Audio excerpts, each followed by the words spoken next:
प्रभु यीशु मसीह के मधुर और मीठे नाम में आप सभी को जय मसीह की। अजीज़ों, एक बार पुनः मैं आपके सामने एक संदेश लेकर उपस्थित हुआ हूँ। आशा है कि हम सभी इस वचनों से परमेश्वर की आशीष पाएंगे।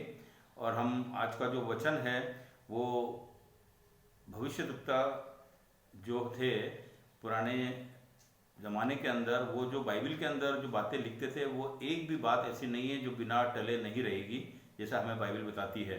तो हम सबसे पहले यशाया भविष्यद्वक्ता की पुस्तक में से 24वां जो उसका अध्याय, उसके कुछ खास वचन जो मैं आपको बाइबल में से पढ़ करके बता रहा हूँ, जिसको आप बहुत ध्यान से सुनिएगा। और इन वचनों का क्या सिम्टम्स हम देख रहे हैं आज इस दुनिया में, क्या हो रहा है, हम उससे एक दूसरे को कैलकुलेट करें, एक दूसरे को देखें हम क्या क्या समानता उसमें हो रही है। तो वचन ये बोलता है, यशाया 24 उसका पहला अध्याय है, 24 का पहला आयत में पढ़ रहा हूँ। सुनो, यहोवा पृथ्वी को निर्जन और सुनसान करने पर है, वह उसको उलटकर उसके रहने वालों को तितर बितर करेगा। और जैसी यजमान की वैसी याजक की, जैसे दास की वैसे स्वामी की, जैसे दासी की वैसी स्वामिनी की, जैसी लेने वाले की वैसी बेचने वाले की, जैसा उधार देने वाले की वैसा उधार लेने वाले की, जैसी ब्याज लेने वाले की वैसी ब्याज देने वाले की, सबों की एक ही दशा होगी। आगे जो तीसरा वचन बोलता है कि पृथ्वी शून्य और उजाड़ हो जाएगी, क्योंकि यहोवा ही ने यह कहा है। इसके अलावा हम एक और वचन इसमें देखेंगे, 5वां वचन। पृथ्वी अपने रहने वालों के कारण अशुद्ध हो गई है, क्योंकि उन्होंने व्यवस्था का उल्लंघन किया और विधि को पलट डाला और सनातन वाचा को तोड़ दिया है। इस कारण पृथ्वी को श्राप गसेगा और उसमें रहने वाले दोषी ठहरेंगे, और इसी कारण पृथ्वी के निवासी भस्म होंगे और थोड़े ही मनुष्य रह जाएंगे। इसके जो 10वां वचन है वो ये है, गड़बड़ी मचाने वाली नगरी नष्ट होगी, उसका हर एक घर ऐसा बंद किया जाएगा कि कोई घुस न सकेगा। देश का सारा हर्ष जाता रहेगा, नगर उजाड़ ही उजाड़ रहेगा। और इसी अध्याय का जो एक वचन और है पृथ्वी के 17वां वचन, है पृथ्वी के रहने वालों, भय और गड्ढा और फंदा तुम्हारे लिए है। जो कोई भय के शब्द से भागे वो गड्ढे में गिरेगा, और जो कोई गड्ढे में से निकले वो फंदे में फंसेगा। क्योंकि आकाश के झरोखे खुल जाएंगे और पृथ्वी की नींव डोल उठेंगे, पृथ्वी फटकर टुकड़े टुकड़े हो जाएगी। अजीजों, परमेश्वर इन कलाम जो वचन हमने पढ़े हैं इस पर हमें आशीष बख्शे।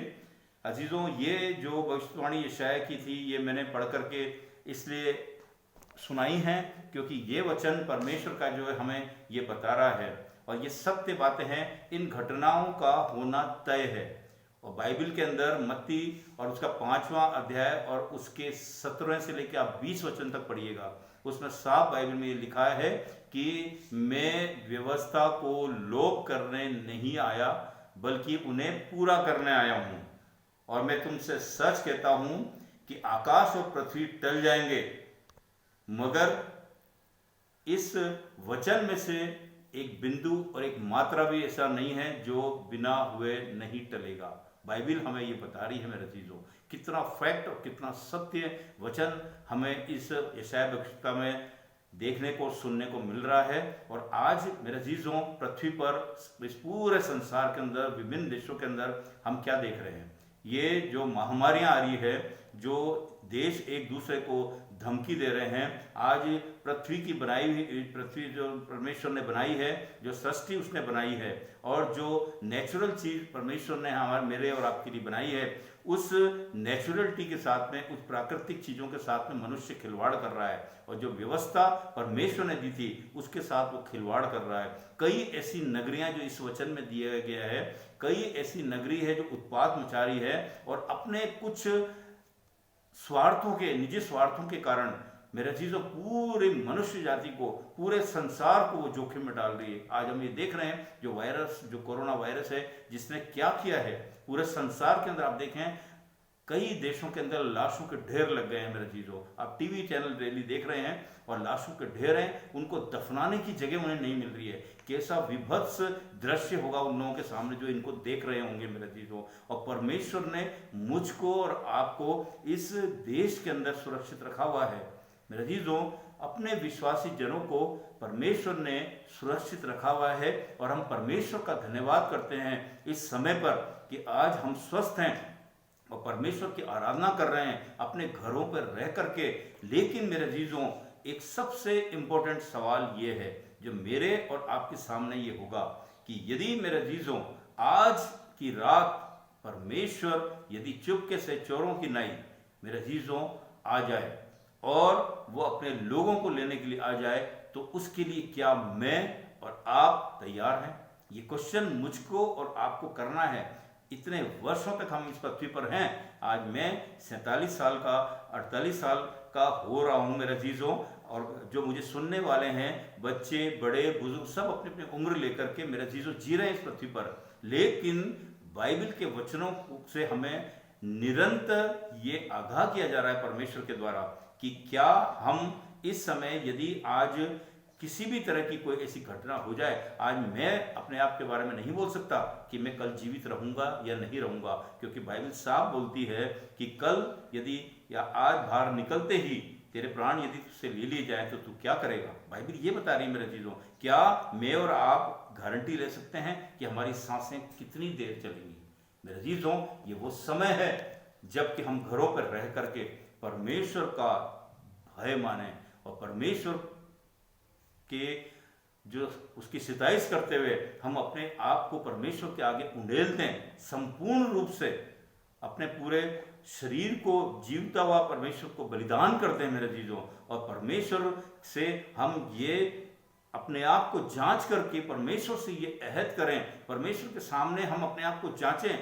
ये समय नहीं है हम एक दूसरे को जांचें, ये समय नहीं है। बहुत वर्षों तक हमने एक दूसरे को जांचा है, एक दूसरे पर आरोप लगाए, तू ऐसा है, ये ऐसा है, मैं ऐसा हूं, ये कैसा है, यही हमने दुनिया में किया है। लेकिन आज वो समय है मेरे अजीजों कि मैं खुद आज इस घर में रहते हुए कैसा हूं, क्या परमेश्वर आज रात को यदि आ जाए और उसकी दुल्हन को लेने के लिए आ जाए तो क्या मैं तैयार हूं? या मैं अपने जीवन से बोल सकता हूं कि परमेश्वर मैं बिल्कुल तैयार हूं? और पौलुस के नाम में क्या मैं बोल सकता हूं कि मैं पा चुका?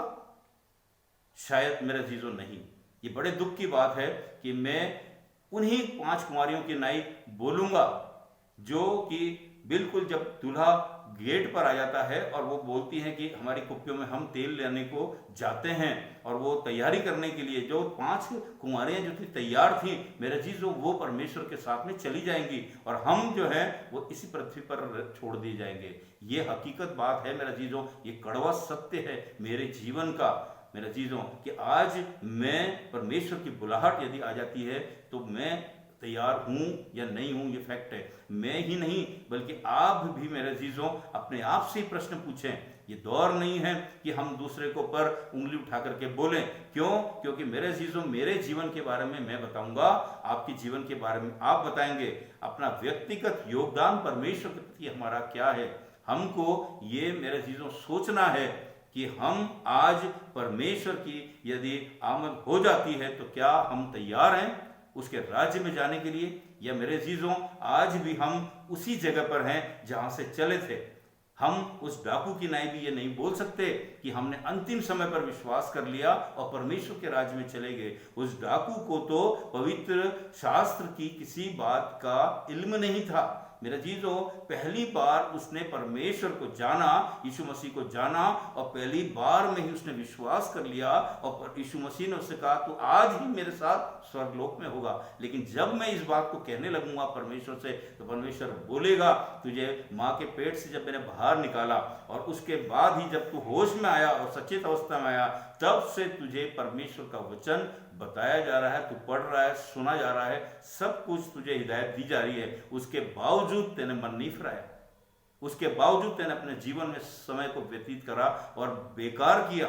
इस सांसारिक बातों में पढ़ करके, इस सांसारिक मोह माया में पढ़ करके अपने पूरे जीवन को जो आज तक के मेरे अजीजों मैंने बर्बाद किया है। और आज भी मैं ये नहीं बोल सकता बैठ करके कि मैं तैयार हूं। मेरे अजीजों ये वक्त है, ये बहुत कीमती वक्त है मेरे और आपके लिए अपने आप को जांचने का कि क्या परमेश्वर आज ही रात को यदि आ जाता है तो मेरे अजीजों क्या मैं स्वर्ग के राज्य में जाने के लिए तैयार हूं, या मैं पौलुस की नहीं बोल सकता हूं कि मैं पा चुका। मेरे अजीजों पौलुस जो था वो हर चीज पा चुकने के बाद ये बोलता है कि मैं निरंतर दौड़ता जा रहा हूं उस निशाने की ओर, उस पदार्थ को पाने के लिए जो परमेश्वर ने मेरे लिए रख छोड़ा है।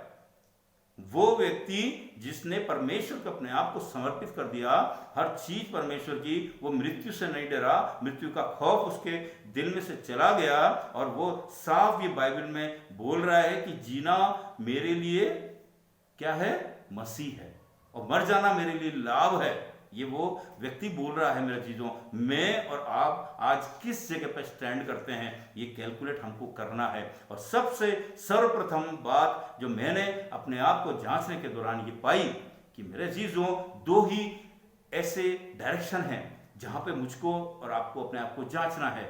एक वो डायरेक्शन जो ऊपर की तरफ जाता है, परमेश्वर की तरफ, कि हम परमेश्वर के प्रति कैसे हैं, हम मेरे जी परमेश्वर के प्रति कैसे हैं, और परमेश्वर के प्रति प्रेम हमारा वो हमको अनंत जीवन की तरफ लेके जाएगा। परमेश्वर के प्रति विश्वास हमको अनंत जीवन की तरफ लेके जाएगा। और एक वो डायरेक्शन जो हमारा संसार की तरफ है, हम संसार के अंदर जो मेरे जी जो अपने जीते जी जो भी इस जीवन को जी रहे हैं, क्या मेरे जी तो परमेश्वर ने कहा है हम अपने भाइयों के साथ में कैसा व्यवहार कर रहे हैं, हमारा स्वभाव कैसा है, हम दूसरे से प्रेम कर रहे हैं या नहीं कर रहे, क्या हम दूसरे की अवहेलना कर रहे हैं, क्या हम दूसरे को तुच्छ दृष्टि से देख रहे हैं, क्या हम दूसरे को गाली दे रहे हैं, क्या अपने भाई को मूर्ख बता रहे हैं। बाइबल में साफ ये हिदायतें दे रखी है, जो अपने भाई को भी मूर्ख कहेगा वो नरक में दंड का अधिकारी होगा। मेरा जी जो हम भी बोलते हैं, बड़े शान के साथ बोलते हैं कि पुराने व्यवस्था तो न्याय की व्यवस्था थी, और जब कोई पाप करता था तो उसी समय उसको मृत्यु दंड परमेश्वर दे दिया करता था, और अब तो हम अनुग्रह के काल में हैं। लेकिन बाइबल हमको इस वचनों के द्वारा ये इंडिकेट कर रही है कि जिसने किसी व्यक्ति पर या किसी दूसरे जो पराई स्त्री है उसकी तरफ गलत निगाह से भी देखा, तो उस जमाने के अंदर क्या था कि जो व्यभिचार करते थे, परमेश्वर ने कहा है पुरानी व्यवस्था के अनुसार तो व्यभिचारी को कचहरी में दंड मिलता था, लेकिन मैं तुमसे सच कहता हूं कि जिसने किसी स्त्री पर कुदृष्टि भी डाली, इसका मतलब उसने मन से उसके प्रति व्यभिचार कर लिया है। कितना कठोर बात मेरे जी जो परमेश्वर ने मेरे और आपके लिए दी है इस अनुग्रह के काल में। हम ये ना सोचें कि ये ग्रेस पीरियड जो हमारा चल रहा है उसमें हम निश्चिंत हो जाएं, लेकिन मुझको और आपको आज जांचते हुए अपने आप को ये तैयार करना है कि आज रात यदि परमेश्वर मुझको लेने के लिए आ जाए तो क्या मैं तैयार हूं, क्या मैंने अपने जीवन को परिवर्तित कर लिया है, या मैं बोल सकता हूं पौलुस की नाई कि हाँ प्रभु मैं तैयार हूं। मेरा जीसो हमको बहुत कम समय मिला है, कब हम रिपेंटेंस करेंगे, कब हम पश्चाताप करेंगे। ऐसा कौन सा वक्त आएगा जब हम अपने गुनाहों से अपनी तौबा कर लेंगे और हमारे में वो कॉन्फिडेंस आ जाएगा, वो विश्वास हो जाएगा कि परमेश्वर का पवित्र आत्मा हम पर आ जाएगा। मेरे जीजों हम पवित्र नहीं हैं अभी भी, इसीलिए मेरा जी जो परमेश्वर बाइबल के द्वारा बोल रहा है कि तुम्हारा जैसा पिता पवित्र है वैसा तुम भी पवित्र बनो। बाइबल ये हमको बोल रही है कि जैसा तुम्हारा पिता पवित्र है वैसा तुम भी पवित्र बनो। लेकिन अभी तक मेरे जीजों हमारा न तो शरीर पवित्र है और न हमारी आत्मा पवित्र है, क्योंकि बाइबल ने साफ कहा तुम्हारी देह परमेश्वर का मंदिर है। मेरा जीजों उसने कहा और हम इस मंदिर को, मेरा जीजों इस मंदिर में जितने भी खंड दिए गए हैं, जितने भी मेरे जीजों जितने पाठ दिए गए हैं, उन सब से दूषित होते चले जा रहे हैं। लेकिन परमेश्वर ये बोल रहा है वो समय मेरे जीजों हो सकता कल ना आए और आज ही रात को मेरे प्राण मुझसे ले ली जाए तो मैं क्या करूँगा। मेरे जीजों एक कहानी अक्सर मैं बताया करता हूँ कि एक जानवर जो था वो मर करके और मरा था और एक नदी में बहता जा रहा था, और एक जो बाज था वो बाज उसका मांस जो था वो नोच नोच करके खा रहा था। मेरे जीजों वो जो नदी थी वो तराई में गिरती थी, और जब वो बाज इतना चौकन्ना इतना चतुर था वो देख रहा था कि ये नदी में जो नदी है ये तराई में गिर रही है, और वो जो जानवर उस पानी पे बहता हुआ उस तराई की तरफ बढ़ रहा है और वो मांस खा रहा था। उसका मन का लालच ये बोल रहा था कि मैं थोड़ा सा मांस और नोच कर खा लूं, थोड़ा सा मांस और नोच को खा लूं, लेकिन उसकी निगाहें वही थी कि ये नदी तराई में गिर रही है। मेरे जीजों उसने सोचा मैं थोड़ा सा मांस और खा लूं। वो सांसारिक लालच मेरे जीजों उसके अंदर भरता चला गया, और जब वो नदी तराई में गिर रही थी मेरे जीजों वो जानवर भी जब गिरा तो उसने तुरंत सोचा मैं अब उड़ जाऊंगा, मेरे जीजो जैसे वो उड़ने लगा, उसका मांस जो उसका जो पंजे थे वो उस मांस में फंस गए और वो उस जानवर के साथ ही उसके अंदर मर गया। ये स्थिति मेरी और आपकी हो सकती है मेरे जीजों, यदि हम अपने आप को ये बोलेंगे कि हम कल अपना जीवन सुधार लेंगे, हम आने वाले लेंटेन डेज में अपने आप को बदल लेंगे, फास्टिंग रखेंगे, उपवास रखेंगे। ऐसा कहते कहते कहते कहते आज जीवन के 47 वर्ष मेरे बीत चुके हैं मेरे जीजों। और आज का जीवन काल क्या है मेरे जीजों? कोई 50, कोई 55, कोई 60, कोई 65, बल के कारण 70। ये मेरा जीवन है मेरे जीजों, और हम हो सकता है कि नाश हो जाएं और मेरे जीजों अपने जीवन को बर्बाद कर लें। आज ही इसी घड़ी हमको चेतना होगा मेरे जीजों, इस परमेश्वर का जो देह है जो उसने हमको दी है, और इसके अंदर जो मंदिर वो हमको बता रहा है, जो आत्मा उसने जो नथुन में हमारे श्वास फूका है अपना, वो मेरे जीजों जीवन का जो श्वास उसने हमके अंदर फूका है, उस आत्मा को हमको पवित्र करने का समय है मेरे जीजों। संसार के अंदर जब हम जाएंगे, निश्चित है कि ये शरीर मिट्टी का है और ये सांसारिक है, ये यहीं पे रह जाएगा, लेकिन परमेश्वर का आत्मा ले लिया जाएगा। तब मेरे जीजों क्या हम इस शारीरिक रूप से ही अपने आप को अशुद्ध करे रखेंगे, या उस परमेश्वर की आत्मा के जरिए हम अपने आप को जीवित कर लेंगे? और मेरे जीजों बाइबल साफ हमको ये बता रही है इन वचनों के अंदर कि जब कोई आदमी कमजोर होता है शरीर से, तो वो आत्मा के द्वारा जिलाया जाता है, और जब वो आत्मा ही कमजोर हो जाए तो फिर उसको कौन जिलाएगा? बाइबल हमको साफ बता रही मेरे जीजों, हमको आत्मा में मजबूत होना है, हमको अपनी आत्मा को जिलाना है जो मरी हुई है इस समय पर मेरे जीजों, और पाप के अंदर फंसी हुई है। हमारा सारा जीवन सांसारिक बातों की तरफ मेरे जीजों।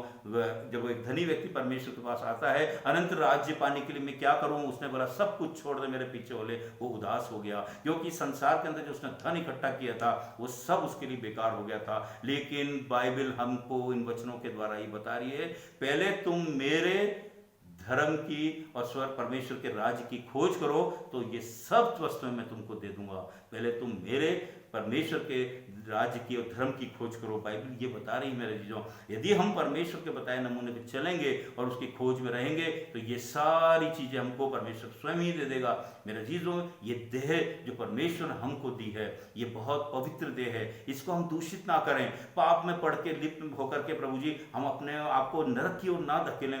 परमेश्वर चाहता है कि मेरे मसा किए हुए लोग मेरे नजदीक आ जाएं। और अभी भी वो अपने रोमियो 10:21 में बता रहा है, हाथ हिलाकर कि मैं अपने आज्ञा न मानने वाली और विवाद करने वाली प्रजा के आगे दिन भर हाथ पसारे रहा, लेकिन मेरी कलीसिया ने, मेरी प्रजा ने मेरी नहीं सुनी। पक्षी तो अपने आने जाने का समय जानते हैं, लेकिन मेरी प्रजा के लोग मेरे नियमों को नहीं जानते।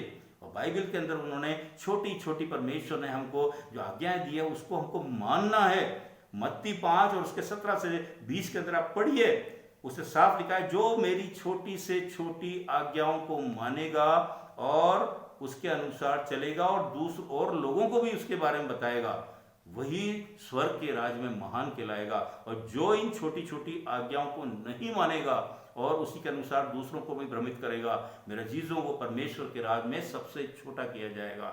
और उसने आगे लिखा हुआ है मत्ती 5 और उसके 17 से 20 में, यदि तुम्हारी धार्मिकता फरीसी और शास्त्रियों से बढ़कर नहीं तो तुम्हारा स्वर्ग के राज में प्रवेश करना संभव नहीं है। बाइबल हमको ये बता रही है मेरे जीजों, हमारी ये पवित्र देह परमेश्वर ने दी है जिसको हम दूषित किए हुए हैं। आंख मेरे जीजों उसका एक हिस्सा है, हमारी जीभ उसका हिस्सा है मेरे जीजों, हमारा मन, हमारा हृदय मेरे जीजों उसका हिस्सा है मेरे जीजों, हमारे हाथ उसका हिस्सा है, हमारे पैर मेरे जीजों उसका हिस्सा है। हम क्या कर रहे हैं इनसे मेरे जीजों? बाइबल साफ बता रही है कि शरीर आत्मा के विरोध में और आत्मा शरीर के विरोध में लालसा करता है। आत्मा जो चाहती है, अंदर से हमें आवाज आएगी जब हम गलत करेंगे मेरे जीजों। आप व्यवस्था विवरण उसका 5वां अध्याय आप पढ़ेंगे, आप देखिएगा उसके अंदर यशाया उसका 30वां अध्याय पढ़िए आप मेरे जीजों, उसके अंदर भी साफ लिखा है, 2 जगह बात लिखी है कि जब तुम दाएं या बाएं मुड़ने लगो तो पीछे से मेरा शब्द तुम्हें सुनाई पड़ेगा तुम्हारे कानों में कि मार्ग यही है, इस पर चलो। मेरे अजीजों, यदि परमेश्वर के बताए हुए मार्ग पर हम नहीं चले और दाएं या बाएं मुड़ेंगे तो निश्चित मेरे अजीजों हम नष्ट कर दिए जाएंगे। आज वो दौर है जब आप देख रहे हैं कि पूरे बाहर निकलते ही सब उजाड़ पड़ा हुआ है, सड़कें सुनी है मेरे अजीजों। आज मनुष्य मनुष्य से मिलने में घबरा रहा है, एक दूसरे के घरों में जाके जो अपने हैं उनसे भी बातचीत के लिए नजदीक जाके डर रहा है मेरे अजीजों। वो डर मौत का हमारे मन में है, लेकिन जो परमेश्वर के विश्वासी जन हैं उनको डरने की आवश्यकता नहीं है मेरे अजीजों। ठीक है, रूल्स रेगुलेशन हमको फॉलो करना है। हाँ, परमेश्वर ने कहीं नहीं, उसने बोला लोमड़ियों की नाई चालाक बनो, बाइबल कबूतर की नाई भोले बनो। ये नहीं बोल रहा है कि वो आके सामने कुआं है आप उसमें कूद जाओ। वो इंस्ट्रक्शंस हमको फॉलो करने हैं और हर इंस्ट्रक्शंस को फॉलो करते हुए चालाकी के साथ में परमेश्वर पर विश्वास रखना है। 5 चीजें ऐसी है जो मैं जीवन में हमेशा मेरे चीजों उनको प्रायोरिटी देता हूं। मैं आप उसको भी नोट कर सकते हैं। और अक्सर मैं प्रार्थना सभाओं के अंदर जब भी मेरे को वचन सुनाने का मौका परमेश्वर ने दिया है, मैंने हमेशा वो 5 बात बताई है। सबसे पहले उसके अनुसार उस सीरियल से हमको प्रायोरिटी देनी है अपने जीवन के अंदर। यदि हम उनको प्रायोरिटी दे देते हैं मेरे चीजों तो हम परमेश्वर के राज्य में जाने के काबिल हो जाएंगे, हो सकते हैं मेरे चीजों। हम वो एफर्ट करें, परमेश्वर चाहता है कि हम वो एफर्ट करें। सबसे पहला प्रायोरिटी है अपन हम दें परमेश्वर को। प से स्टार्ट होने वाले 5 शब्दों को मैं हमेशा बताता हूं। प से स्टार्ट वाला पहला हम जो प्रायोरिटी दें वो परमेश्वर को दें। और जब परमेश्वर को देंगे हम प्रायोरिटी तो हम मेरे चीजों क्या करेंगे, उससे कैसे जुड़ेंगे। परमेश्वर ने व्यवस्था के बाद जब अपना बलिदान दे दिया और क्रूस पर अपने आप को बलिदान कर दिया मेरे और आपके पापों के कारण, तो उसने हमको डायरेक्ट परमेश्वर से जोड़ दिया प्रार्थनाओं के जरिए। तो दूसरा जो शब्द है मेरे जीजो, परमेश्वर से हमको प्रार्थनाओं के जरिए जुड़ना है।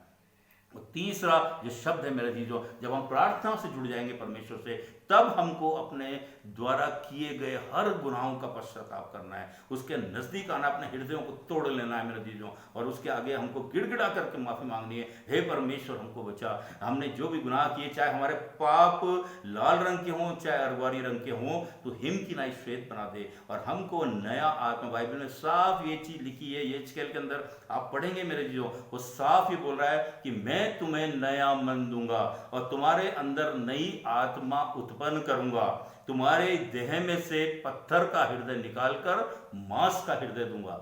बाइबल साफ बताइए, वो प्रतिज्ञा परमेश्वर मेरे और आपके लिए कर रहा है मेरे जीजों। हम कहां पर हैं, हमको मेरे जीजों तीसरा जो वर्ड है पश्चाताप, उसके ऊपर हमको फोकस करना है। हमको जीवन के अंदर परमेश्वर और उसके बाद में प्रार्थना, उसके बाद में पश्चाताप, उसके बाद चौथा है हमको प्रेम करना है। वो प्रेम हमको परमेश्वर के प्रति भी करना है और इस संसार के प्रति भी करना है, क्योंकि परमेश्वर प्रेम है। भाई हमारे चर्च के अंदर हम जब जाते हैं तो सबसे पहले गेट पे लिखा आता है कि परमेश्वर प्रेम है। हम प्रेम के द्वारा सबोपदेशक के अंदर मेरे जीजों, जब सुलेमान ने जो पुस्तक लिखी है, उसने इतना बड़ा राजा, इतनी बड़ी धन दौलत, सब कुछ था, 100 रानियां उसके पास, हर चीज क्या नहीं थी उसके पास। जब सब कुछ का उसने आनंद उठा लिया, उसके बाद उसने क्या बोला मेरे जीजों, तो साफ बोला कि सब कुछ व्यर्थ है और केवल वायु को पकड़ना है। मेरे जीजों, केवल भलाई इसी में है कि हम अच्छे काम करें, हम भलाई के काम करें और परमेश्वर के भय में चलते हुए मेरे जीजों हम अपने जीवनों को परमेश्वर की तरफ मोड़ दें। तभी मेरे जीजों हमारा जीवन जो बचेगा इस पृथ्वी पर भी हम मेरे जीजों परमेश्वर से आशीष पाएंगे। और जब हम यहाँ से कूच कर जाएंगे और परमेश्वर के पास जाके बैठ जाएंगे मेरे जीजों, परमेश्वर के साथ मिल जाएंगे, उसके राज्य के अधिकारी हो जाएंगे। उसने हमको वारिस बोला है मेरे जीजों, हमको परमेश्वर के लिए तैयार करना अपने आप को। और अंतिम बात जो मेरे जीजों, 5वां जो जिसको हम प्रायोरिटी देना है वो है पैसा। मेरे जीजों आप देखिए, सबसे पहला परमेश्वर, दूसरा प्रार्थना, तीसरा पश्चाताप, चौथा मेरे जीजों क्या हमने बताया, प्रेम, और लास्ट है पैसा। लेकिन हमने इस फॉर्मूलों के टोटली उल्टा कर रखा है। आज जीवन के अंदर सारी दुनिया एक ही चीज की तरफ दौड़ रही है, 5 से लेकर के हम ऊपर उल्टा कर दें और पहला पैसे को हम प्रायोरिटी दे रहे हैं। और हमने अपने लिए पाप कमा लिया है, हमने अपने जीवनों को परिवर्तित करना तो दूर, उस पाप की तरफ दुनिया दौड़ रही है मेरे जीजों। पैसे से हम सब कुछ कर रहे हैं, जिनके पास है वो और लेने के लिए कोशिश कर रहे हैं और अपने आप को गिरा रहे हैं मेरे जीजों। कुछ जेलों में बंद हैं, कुछ क्या कर रहे हैं, कुछ मारे जा चुके हैं। लेकिन परमेश्वर ने साफ कहा है मेरे जीजों, तुम पहले मेरे राज और धर्म की खोज करो तो ये सब चीजें तुम्हें मिल जाएगी। हम उस पैसे को जो सबसे अंतिम प्रायोरिटी देनी है सबसे ऊपर लेके बैठे हुए हैं मेरे चीजों, और ये फॉर्मूला हमने उल्टा कर रखा है। और सबसे अंतिम जो मेरे चीजों जो सबसे टॉप वाली चीज है परमेश्वर को प्रायोरिटी देने वाली, वो सबसे अंत में हमने कर रखी है। इसको उलट दो मेरे चीजों। हमको बचाना है अपने जीवन को, तो मेरे चीजों हमको इसको उलट देना है। हमको अपनी आंखों को शुद्ध रखना है, हमको अपने आप को जांचना है। वो कैसे जांचना है? सबसे पहले मैं अपने आप को जांच लूं, मैं सबसे पहले अपने आप को परमेश्वर के प्रति तैयार कर लूं। मैं मेरे चीजों यहाँ से मैं बोलने से कुछ नहीं होगा। मैं बोलूंगा तो ये मत सोचिए कि मैं बहुत सुधरा हुआ हूँ या मैं बहुत परमेश्वर का भक्तजन हूँ। नहीं मेरे चीजों, परमेश्वर ने मुझको दास के रूप में रखा है। मुझको इतना हलीम और इतना नम्र बनना है परमेश्वर की नजर कि मेरी आंखें जो है मेरे चीजों घमंड से उठने न पाए। मेरे जीजों, मेरी आंखें जो हैं वो किसी भी स्त्री की तरफ गलत दृष्टि से ना पड़ने पाए।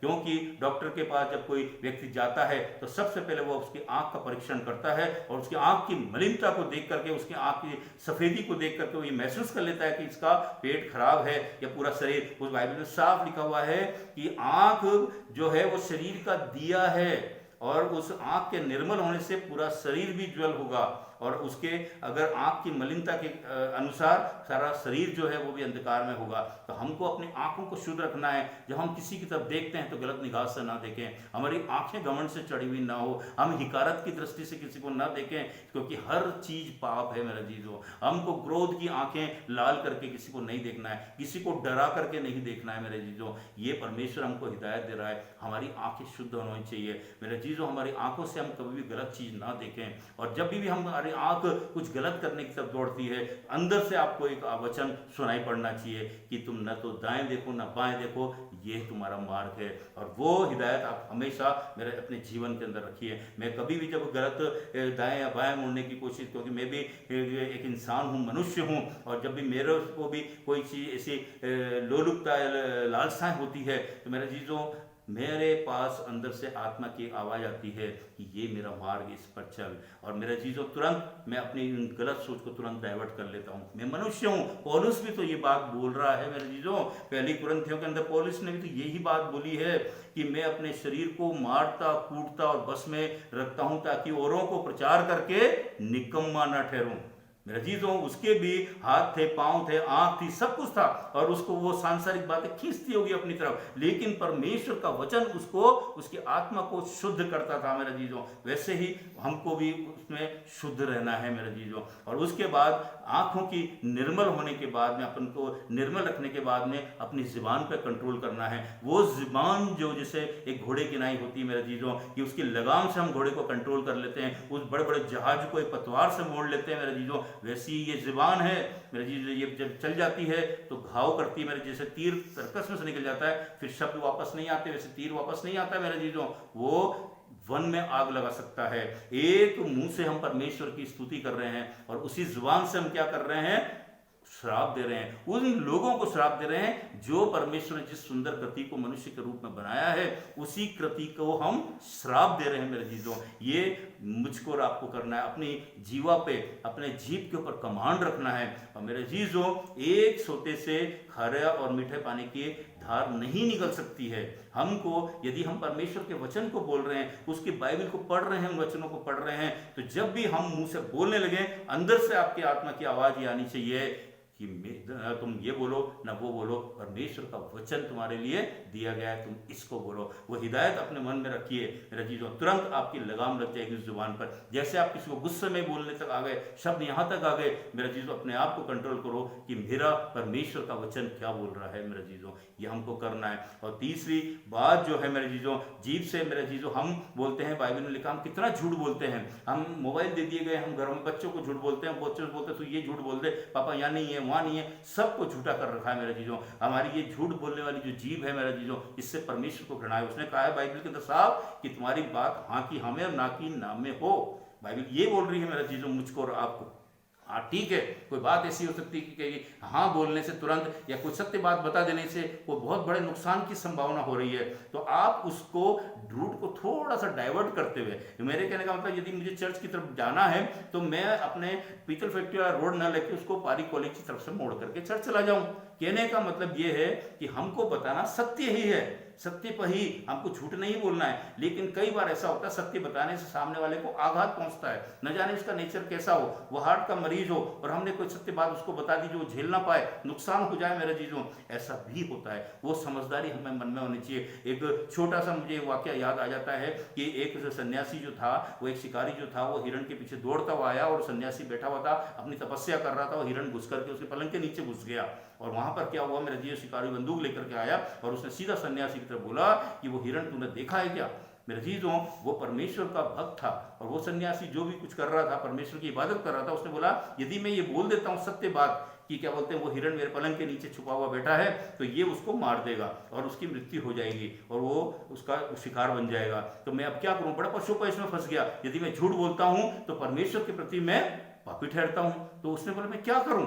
तो उस समय तुरंत फिर दोबारा शिकारी ने उससे पूछा कि जो हिरण है वो कहाँ गया, घुस करके तेरी कोठरी में आया है। तब उसने, परमेश्वर ने उसके मन में एक विचार डाला, जो उसने ये बोला कि मेरी आंखों ने उसको देखा है, लेकिन मेरा मुंह बोलना तो चाहता है, लेकिन मेरा मुंह बोल इसलिए नहीं पा रहा है क्योंकि मेरे मुंह ने तो उसको देखा ही नहीं है। और जो मेरा मुंह बोलना चाह रहा है तो मेरे मुंह ने उसको देखा नहीं है, और जो मेरी आंखों ने देखा है, आंखें बोल नहीं सकती है। तो वो जो शिकारी था वो थोड़ी देर तक उसको सुनता रहा और उसको समझ में कुछ नहीं आया ये बोल क्या रहा है। उसने बोला तू क्या बोल रहा है। उसने बोला मेरी आंखों ने देखा है उसको, लेकिन आंखें बोल नहीं सकती है, और मुंह बोलना तो चाह रहा है लेकिन मुंह ने देखा ही नहीं है।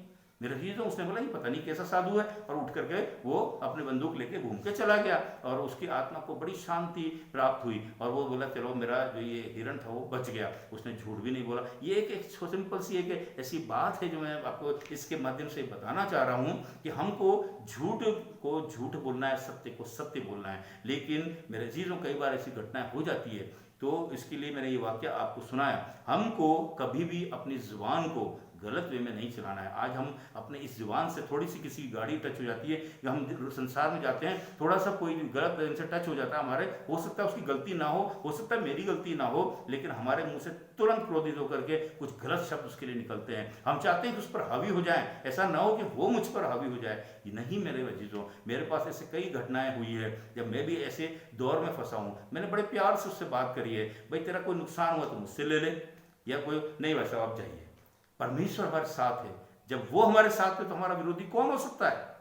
बाइबल ही हमको बता रही है मेरे चीज़ों। इसलिए अपनी जुबान को हमेशा हमें कंट्रोल में रखना है मेरे चीज़ों। ये जुबान ऐसी चीज़ है, ये शब्द ऐसे निकलते हैं मेरे चीज़ों इससे कि यदि हमारे वश में नहीं है तो ये आग लगा सकते हैं, और इनसे परख होती इंसान की। कहा जाता है ना कि ये जुबान का पक्का है। अपने उसूलों को, अपने वर्ड्स को ऐसा सॉलिड रखिए मेरे चीज़ों कि सामने वाला सोचे कि ये झूठ बोल ही नहीं सकता है। हमको इतना विश्वास दूसरे को जताना पड़ेगा मेरे चीज़ों। उसके बाद हमारे ये हाथ हैं, ये चोरी करने के लिए नहीं दिए गए हैं, ये हत्या करने के लिए नहीं दिए गए मेरे चीज़, ये किसी को मारने पीटने के लिए नहीं दिए गए।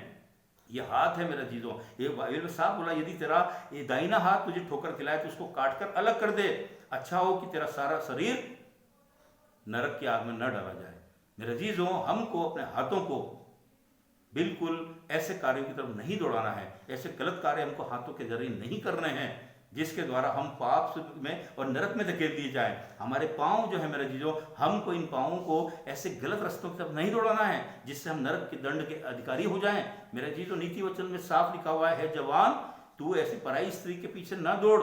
साफ लिखा हुआ है उसने, ऐसे मरे हुए बहुत लोग पड़े हुए हैं, अंत में तेरा कलेजा तीर से भेजा जाएगा। ये बाइबल हमको बोल रही है मेरे चीज़ों। और तेरे तू उस के समान है जो चिड़िया वेग से जा रही है और उस फंदे में फंसने के लिए जा रही है, जो वो ये नहीं जानती कि इसमें मेरे प्राण जाएंगे। नीति वचन साफ बोल रहा, 7वें अध्याय आप जब पढ़ेंगे तो उसके अंदर साफ ही बात लिखी हुई है। तो हमको मेरे चीज़ों इन पाँवों को कंट्रोल में रखना है, हमको हमारे हाथों को कंट्रोल में रखना है। और मेरा चीज़ों सबसे अहम बात है, और वो है हमारा मन। हमारा मन मेरे चीज़ों ये सबसे अधिक धोखा देने वाला है। बाइबल ये बताती है अपने मनों में से हम ईर्ष्या, गंदगी, छल, जितनी बातें, क्योंकि बाइबल साफ बताती है कि जो बाहर से अंदर आता है वो हमको अशुद्ध नहीं करता है, लेकिन जो अंदर से बाहर जाता है वही हमको अशुद्ध करता है। बाइबल ये बोल रही है मेरे चीज़ों, हमें अपने मन को शुद्ध करना है। और उस परमेश्वर ने यीशु मसीह के, यीशु अपने उसके पुत्र को जब भेजा तो उसने अपने आप को परमेश्वर में रहते हुए भी अपने वश में रखने की वस्तु नहीं समझा, वरन अपने आप को ऐसा नम्र और दीन बना लिया कि एक दास की का जीवन उसने व्यतीत किया और उस क्रूस पर मृत्यु सहली मेरे जीजों। आप देखिए इतना नम्र किया, उसका शून्य होना वो हमको भी बोल रहा है कि हम अपना मनों को इतना नम्र और दीन कर लें, हम अपने आप को ऐसा शून्य कर लें, अपने मनों में से व्याधियों को बाहर निकाल दें। तब जो पवित्र आत्मा परमेश्वर का वो कह रहा है, द्वार पर खड़ा हुआ खटखटा रहा हूं, जो कोई मेरा शब्द सुन के मुझे भीतर आने देगा मैं उसके साथ बैठकर भोजन करूंगा। ये बाइबल बता रही है। जब तक हमारे मन गंदे हैं हम कैसे उनको बाहर निकालेंगे मेरे जीजों? हम कैसे पवित्र आत्मा को अंदर उंडेलने देंगे? परमेश्वर की पवित्र आत्मा हमारे अंदर कैसे आएगी? हमारे मनों को हमको साफ करना पड़ेगा, हमारे मनों में से जो गंदगी उसको बाहर निकालना पड़ेगा, उसको नम्र और दीन बनाना पड़ेगा। पर मनुष्य पापी है और उसका मन को शून्य करना मतलब हो गया उसके अंदर की गंदगी को निकाल फेंकना नम्रता के साथ में मेरे जीजों। और यीशु मसीह का शून्य करना मतलब उसका पावरलेस होना, उसका जो पावर था उसने उस पावर को मेरा जीजों छोड़ करके इस पृथ्वी पर जन्म लिया। और जब भी वो तकलीफ में होता था, शैतान उसकी परीक्षा करता था, तो वो नित्य प्रार्थना करके मेरे और आपकी तरह परमेश्वर से सामर्थ मांगता था और परमेश्वर उसको सामर्थ देता। वही सामर्थ परमेश्वर मुझको और आपको देगा यदि हम टूटे मन से, टूटे हृदय से परमेश्वर के आगे ग्रहण योग्य हो जाएंगे और अपने हृदयों को तोड़ करके मेरे जीजों परमेश्वर के आगे नतमस्तक होकर के अपने गुनाहों को कबूल कर लेंगे। तब परमेश्वर मुझको और आपको उस पश्चाताप करने के बाद मेरे जीजों हमारी आत्मा को जीवित करेगा और जीवित करके मेरे जीजों जीवित आत्मा के द्वारा हमको जीवित पवित्र करते हुए वो परमेश्वर के राज में जगह देगा। वरना हमारी आत्मा इस समय पर मेरे जीजों इस नरकीय जो शरीर है जो हमको नरक में उंडेलना चाहता है, ये सांसारिक शरीर जो है मेरे जीजों जो हमको सांसारिक बातों में पाप में धकेलना चाह रहा है, लेकिन हमारी आत्मा नहीं चाह रही है। हमारी आत्मा तो अंदर से बोल रही है कि नहीं ये तो पाप नहीं करना, लेकिन हमारी लालच एक दिन ऐसा आता है जब अपराधी होता है मेरे जीजों वो पाप करता रहता है, उसकी आत्मा की आवाज अंदर से भी आना बंद हो जाती है। वैसा हमारे साथ ना हो मेरे जीजों। हमारी आत्मा भी आपको इंडिकेट कर रही है, मुझको इंडिकेट कर रही है, तू गलत कार्य मत कर, लेकिन फिर भी हम संसार के लालच में उन गलत कार्यों को करे जा रहे हैं मेरे जीजों, और एक दिन हम नष्ट हो जाएंगे। बाइबल के अनुसार आज सब यह वचन जो है वो मुझको और आपको यही सिखाना चाहता है मेरे जीजों कि हम अपने हृदयों को साफ कर लें मेरे जीजों,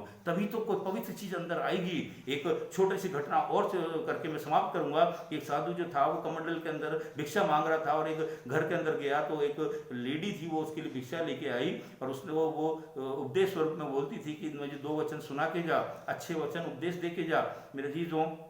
उसने उसको भिक्षा दी, उसने बोला मैं आज तुझे उपदेश नहीं दूंगा, मैं कल फिर आऊंगा और कल तुझे उपदेश दूंगा। जब वो दूसरे दिन आया तो उसने बहुत अच्छी ड्राई फ्रूट से भरी हुई खीर उसके लिए बना के रखी। और मेरे जीजों जब उसने कमंडल में खीर डालने लगी तो उसके अंदर उसने देखा महात्मा जी ये क्या है, इसके अंदर कमंडल में तो गोबर भरा हुआ है और गोबर इकट्ठा कर रखा है, इसमें मैं अपनी खीर कैसे डालूं? उसने बोला कि नहीं तो इसी में डाल दे। बोले नहीं मैंने इतनी मेहनत से ही खीर बनाई है, इतने उम्दा ड्राई फ्रूट इसमें डाले हैं तेरे लिए, मैं इस अच्छी खीर को इसके अंदर कैसे उंडेल दूं? जा। पहले तो बोला तू निश्चित ये बात बोल रही है कि क्या बोलते हैं इसमें तू नहीं डालेगी, तो इसको साफ करने के लिए बोले। बोला हाँ मैं इसमें खीर नहीं डाल सकती मेरे जीजों। महात्मा ने उसने बोला कि ठीक है तू जा इसको धो करके साफ कर ला। फिर उसने कहने का मतलब ये है कि जब तक उस कमंडल के अंदर मेरे जीजों गंदगी भरी पड़ी है तो वो अच्छी वस्तु कैसे उसके अंदर डालेगी? जब इंसान होकर हम जब ये बात सोच सकते हैं तो हमारा परमेश्वर पिता जो इतना पवित्र है वो मेरे जीजों हमारे मन के अंदर इतनी गंदगियां भरी हुई है वो कैसे पवित्र आत्मा को उतारेगा? ये मुझको और आपको सोचना है मेरे जीजों। आज इस वचनों के द्वारा परमेश्वर मुझको और आपको आशीष दे। और इस दौर के अंदर जब हम घरों पर बैठे हुए हैं और ये समय इतना डेंजरस और इतना खतरनाक है मेरे जीजों, जिसकी मेरे जीजों आप और मैं कल्पना नहीं कर सकते। न जाने कब कौन सी चीज हो जाए। केस बढ़ते जा रहे हैं, तकलीफें बढ़ती जा रही लोगों की। आज एक तकलीफ की जगह दूसरी तकलीफ आ रही है। जो लोग घरों में बैठे हैं उनके बाद खाने के लिए पैसे खत्म हो रहे हैं, मेरे चीज़ें बड़ी तकलीफ में है, नौकरी धंधे चौपट हो रहे हैं, न जाने कौन सी तकलीफें हमारे ऊपर आ जाए। लेकिन हमको केवल एक ही जन बचाएगा, एक ही वचन बचाएगा, वो है परमेश्वर का वचन। मेरे जीजू यदि इसकी सामर्थ हमको दी गई है, परमेश्वर की सामर्थ हमारे पास में, तो हमारा कोई कुछ नहीं बिगाड़ सकता। ये सांसारिक मृत्यु से कौन डरता है मेरे जीजू? यदि आप परमेश्वर के तुल्य हो जाएंगे, उसके स्वभाव को अपने आप अपने जीवनों में वो कर लेंगे मेरे जीजों। जैसा मसीह का स्वभाव था वैसा तुम्हारा स्वभाव भी हो। बाइबल ये बोल रही मसीह के ये स्वभाव थे मेरे जीजों। वो आंखों से निर्मल था, मेरे चीज़ों, वो किसी को गाली देकर, गाली सुनकर गाली नहीं देता था, उसके एक गाल पे थप्पड़ मार उसकी दूसरी तरफ फेर देने की बात कही है। लेकिन हम क्या करते हैं मेरे चीज़ों, कोई हमारे एक गाल पे थप्पड़ अगर लगा दे तो मेरे चीज़ों हम 10-15 दे बिना नहीं चूकते, क्योंकि हमारा ईगो हर्ट हो जाता है, हमारी इंसल्ट हो जाती है मेरे चीज़ों। वो ईगो हमारे अंदर, वो ईगो हमको नाश कर रहा है। वो 3 अक्षर का ईगो रिलेशनशिप जैसे 10 अक्षर को, इतने बड़े अक्षर को नाश कर रहा है अपने जीवनों में मेरे चीज़ों। ये आज के जो वचन है मेरे चीज़ों, इससे परमेश्वर मुझको और आपको आशीष दे, क्योंकि मेरे चीज़ों मैंने बेहतर समझा कि मैं घर में रह करके सबसे पहले अपने आप को जांचूं, और मेरे चीज़ों मैं एक चीज़ को अपने आप में सुधार कर रहा हूँ इन दिनों में परमेश्वर के प्रति। यह परमेश्वर यदि मेरी आंखें गलत देख रही हैं तो इसको रोक, इस शैतान निरूपी जो गंदगी है उसको निकाल फेंक, और तेरे अंदर जब भी मैं ऐसा करने लगूँ कहीं तो तेरा आत्मा, जो पवित्र आत्मा मुझे इंडिकेट कर दे। जब मैं गलत सोचूं मन से तो उस समय पे तेरा आत्मा मुझे रोक दे मेरे चीज़ों। वचन ये बोल रहा है मेरे चीज़ों। आइए हम प्रार्थना करें। धन्यवाद स्तुति के योग्य पिता परमेश्वर, हम तेरा धन्यवाद करते हैं आज के वचन के लिए। पिता परमेश्वर, होने दे बापा आसमानी, तेरा वचन जो पिता परमेश्वर हमारे लिए ताकत है, सामर्थ्य है प्रभु जी। होने दे बापा आसमानी, जितने भी जन आज इस वचन को सुन रहे हैं पिता परमेश्वर, ये नहीं सोचें कि ये वचन कौन बोल रहा है मेरे चीज़ों, ये तेरा वचन है, इसको ग्रहण करें मेरे चीज़ों। मैं भी इस वचन से आशीषित हुआ हूँ प्रभु जी। होने दे बापा आसमानी, मैं आज इन वचनों से अपने आप को सुधारने वाला हो सकूँ, और जितने भी जन इस वचन से आशीष पाएँ पिता परमेश्वर, आत्माएं बचाई जा सकें पिता परमेश्वर। हमें सामर्थ्य प्रभु जी, और इस दौर के अंदर, जबकि दौर बड़ा खतरनाक चल रहा है प्रभु जी, बीमारी का, महामारी का, तू ही हमारी रक्षा कर सकता है। यीशु नासरी के नाम से मांगते हैं, सुन और ग्रहण करें। अंत में अजीजों, मैं एक लाइन उस गीत की जरूर आपको सुनाना चाहूँगा जो परमेश्वर की महिमा के लिए है।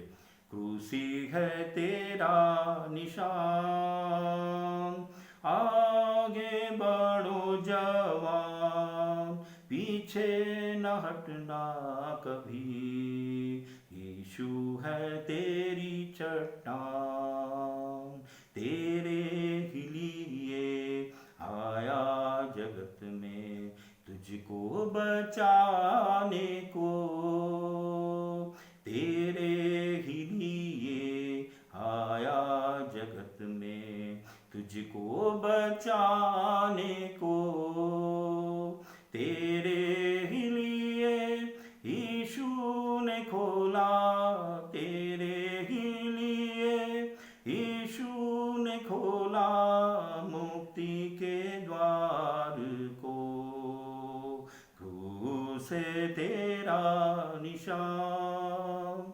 आगे बढ़ो जवान, पीछे न हटना कभी, यीशु है तेरी चट्टान।